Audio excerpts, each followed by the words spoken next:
बिना चीनी रे होई परिबो चा। एणिकी चीनी न पड़िले भी चा लागिबो मिठा। आ मधुमेह रोगी पी परिबे एही मिठा चा।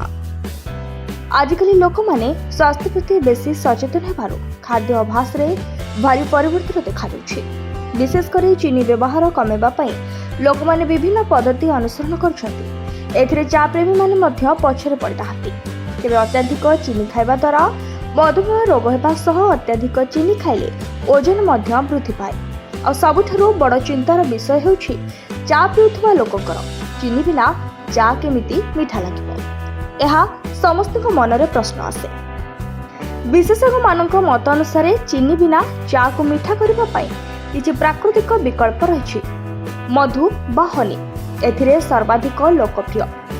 किछि मधु मिसाइले केवल मिठा हुए नहीं बरं स्वास्थ्य पर मध्य उपकारी। एथि सहित गुड़ मध्य एक भल विकल्प भावे विवेचना करा जाए। गुड़रे थिबा खनिज पदार्थ शरीर पई लाभकारी ओ चा को एक विशेष स्वाद प्रदान करथाय।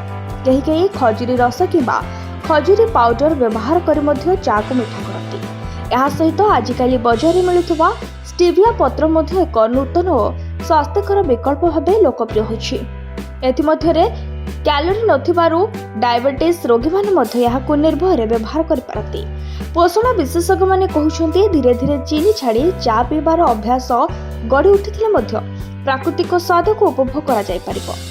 एहा द्वारा शरीर रे चीनी रो अत्यधिक प्रभाव ह्रास पाए और रोग को कमाई थाए। समाज रे सुस्थ सचेतनता वृद्धि पाउथबा समय रे चीनी बिना चा को मिठा करिबार ए पद्धति माने आगामी दिन रे बेसी लोकप्रिय हेबार आशा करा जाउछि।